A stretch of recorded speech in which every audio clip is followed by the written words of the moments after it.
நின்மலை பிறந்து நின்கடல் மண்டும் மலிபுணல் நிகழ்தரும் தீநீர் விழவின் பொழில்வதி வேனில் பேரழில் வாழ்க்கை மேவொரு சுற்றமொரு உண்டு இனிது நுகரும் தீம்புனல் ஆயமாடும் காஞ்சியம் பெருந்துரை. மக்களெல்லாம் ஒன்று திரண்டு சென்று விழா கொண்டாடி மகிழ்வதற்கான இடமாகிய பெருமைமிகு அழகிய காஞ்சி ஆறு என இன்றைய நொய்யலாற்றின் பெருமை வாழும் 10 பரணர் பாட்டின் வரிகள் இவை. நம்ம பேரூர் புராணத்தில் எழுதியவர் கச்சியப்ப முனிவர். அவர் பார்த்தீங்கன்னா இந்த நதிக்கு காஞ்சிமா நதி அப்படின்னு இந்த நதியை சிறப்பாக கூறுகிறார். நம்ம வெள்ளிங்கிரி மலையிலிருந்து இந்த ஆறு உற்பத்தியாகி வருது.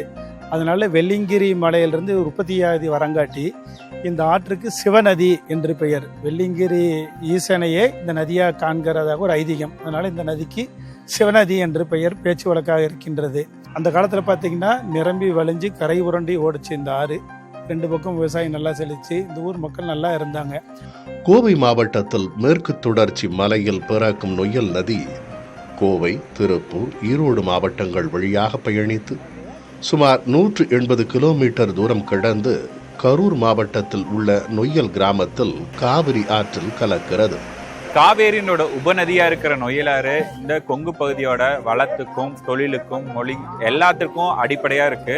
இந்த கொங்கு பகுதி சிறக்கிறதுக்கு இந்த ஆறு ரொம்ப முக்கியமா காரணமா இருக்கும். இந்த ஆற்றை பயன்படுத்தி தான் இங்க இருக்க விவசாயம், தொழில் வளம், மொழி, இலக்கியம், கலாச்சாரம் எல்லாம் வளர்ந்தது. கொங்கு மண்டலத்தின் அடையாளமாகவும் திகழ்ந்து வந்த நொய்யலாறு இன்று அழிவை நோக்கி சென்று கொண்டிருக்கிறது. ஒரு சில மக்களின் அலட்சியத்தாலும் கவன குறைவாலும் நொய்யலாறு சமவெளியை அடையும் இடத்திலேயே கழிவு நீர் கலக்கிறது. சிறுவாணி அந்த படுகையிலிருந்து மேற்கு மலை தொடர்ச்சி படுகையிலிருந்து வர நீர் தான் இந்த நொய்யலாற்றின் வழியா வந்து ஒவ்வொரு குளங்களையும் நிரப்ப போகிறது. அப்புறம் இந்த வழிகளவே நம்ம அடைக்கும் பொழுது என்ன ஆகுன்னா தண்ணி வந்து குளத்துக்கு போகாது. அப்போ என்ன ஆகுன்னா நீர்நிலைகள் வந்து தண்ணீர் நிறையிலன்னா பார்த்தீங்கன்னா நிலத்தடி நீர் வந்து ரொம்ப கம்மியாயிரும். அதனால வந்து விவசாயம், அதை சுற்றி சார்ந்த விவசாய நிலங்கள் எல்லாம் வந்து கடுமையாக பாதிக்கப்படும். நஞ்சுண்டவாரம் பகுதியில் பார்த்தீங்கன்னா தோட்டமரத்துலலாம் கொய்யா மரம், மாமரம், இந்த பல வகை மரங்கள் நிறைய இருந்துச்சு விவசாய பூமியில்.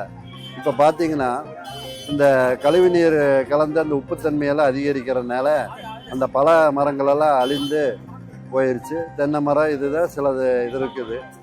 மண் மலடாகும்போது பல நோய்கள் உருவாகி விவசாயமே ஏற்றம் இல்லாத மாதிரி அந்த நிலங்களும் பாதிக்குது.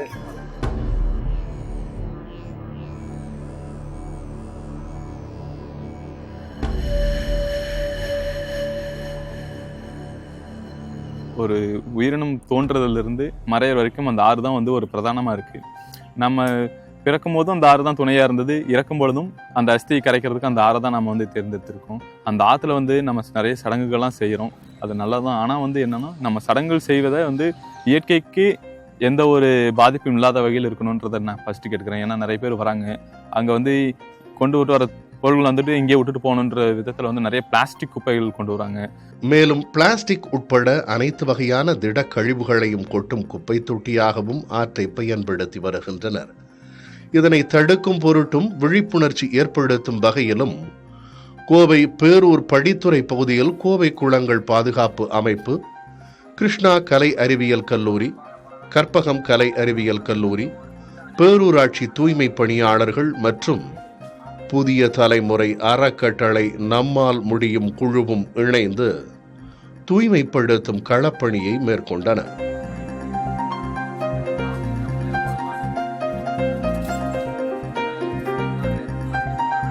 இது வந்து நம்ம ஊர் நாடு எல்லாம் நல்லா இருக்கணும்ன்ட்டு நாங்கள் குளத்தில் இருக்கிற குப்பையெல்லாம் நாங்கள் எடுக்கிறோம். பிளாஸ்டிக் பாட்டிலு, பிராந்தி பாட்டிலுங்க இதுதான் நிறையா இருக்குது. பிளாஸ்டிக் நிறைய யூஸ் பண்ணுறோம்.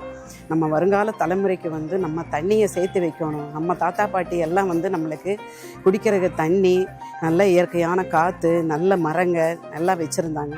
ஆனால் இப்போ நம்ம அதையெல்லாம் அழிச்சிட்டோம். அதை மீட்டெடுக்கிறதுக்காக நாங்கள் 8 வருஷமாக நாங்கள் போராடிட்டுருக்கோம். மக்கள் விட்டு சென்ற குப்பைகள் மற்றும் கழிவுகள் படித்துறை அருகே குவிந்து நீர்நிலையும் மாசடைகிறது. தன்னார்வலர்கள் அங்கிருந்த குப்பைகளையும் பிளாஸ்டிக் கழிவுகளையும் அகற்றினர். படித்துறைகளை சுத்தப்படுத்தினர்.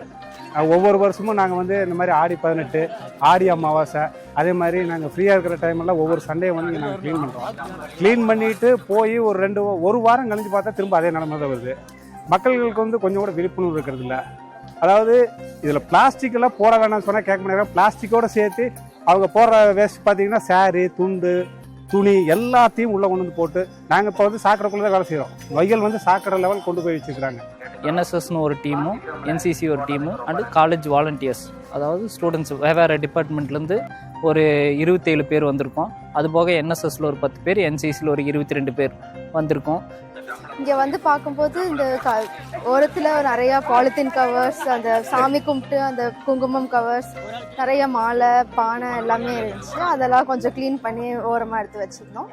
அதுக்கப்புறம் இங்கே நிறையா பேர் ஒர்க் பண்ணுறது, எப்படி ஒர்க் பண்ணுறாங்கன்னு பார்த்து நிறையா கற்றுக்கிட்டோம். ஒரு புது விதமான எக்ஸ்பீரியன்ஸாக இருந்துச்சு. இந்த இடத்துல பொதுமக்கள் வந்து சாங்கியம், சம்பிரதாயம்னு சொல்லிட்டு பாலித்தீன் கவர்கள், அப்புறம் வந்து இந்த மண் தொட்டி இதெல்லாம் வந்து ஓவராக இங்கே போட்டு போயிடுறாங்க. அவங்களுக்கு அது அவங்க பெர்ஸ்பெக்டிவ்ல இருந்து பார்க்க ரைட்டாக தான் தெரியுது. ஆனால் இதனால எவ்வளோ தூரம் தண்ணி மாசுபடுது, குடிநீர் வந்து இதாகுது, ஏரி குளங்கள்லாம் மாசுபடுதுங்கிறது அவங்களுக்கு புரியறது இல்லை. இதை நாங்கள் க்ளீன் பண்ணுற மட்டும்னால வந்து இது திருப்பி க்ளீன் ஆகாது. இருக்கிற எல்லாருமே வந்து அவங்கவுங்களாம் அதை வந்து மாற்றிக்கிட்டு க்ளீன் பண்ணணும். பொதுமக்களுக்கு ஒரு அன்பான வேண்டுகோள். ஆற்றில் துணிகளையும் குப்பைகளையும் பிளாஸ்டிக் கவர்களையும் கண்டிப்பாக ஆற்றில் போட வேண்டாம். ஆனா உங்களை தானா தயவு செய்து ஆற்றுல துணிகளையும் பிளாஸ்டிக் குப்பைகளையும் போட வேண்டாம் கேட்டுக்கிறோம். பக்கத்துல இல்ல அந்த ட்ரம்களில் போடுமாறு கேட்டுக்கிறோம். நம்ம பேரூராட்சியிலேருந்து நம்ம ரெகுலராகவே க்ளீன் பண்ணிட்டு தான் இருக்கோங்க.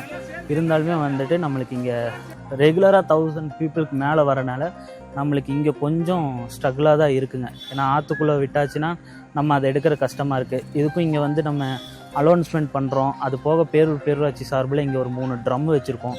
ஆனால் அந்த ட்ரம்மில் போடுங்கன்னு சொல்லி அலௌன்ஸ்மெண்ட் கொடுத்துமே மக்கள் யாருமே வந்துட்டு அந்த ட்ரம்மில் போடுறது இல்லைங்க. எல்லாருமே ஆற்றுல தான் விடுறாங்க.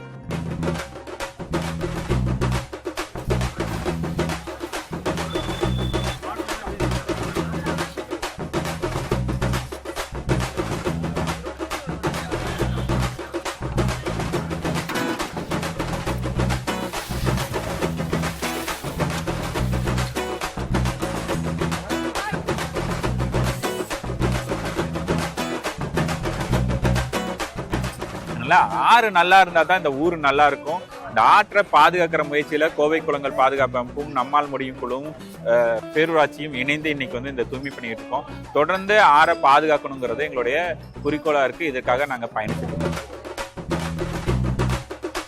ஆற்றங்கரையில் தன்னார்வலர்கள், பொதுமக்கள் மற்றும் விவசாயிகள் ஆயிரக்கணக்கான தீபங்களை ஏற்றி நதிக்கு மரியாதை செலுத்தி வழிபட்டனர். தீப ஒளியில் நொய்யல் ஆற்றங்கரை ஜொலித்தது காண்போரை வெகுவாக கவர்ந்தது. பல நூற்றாண்டுகளாக வளமை பெற்ற வரலாற்று நதியான நொய்யல் ஆற்றை மாசடையாமல் பாதுகாக்க வேண்டியது நம் அனைவரின் கடமை. நம்மால் முடியும்.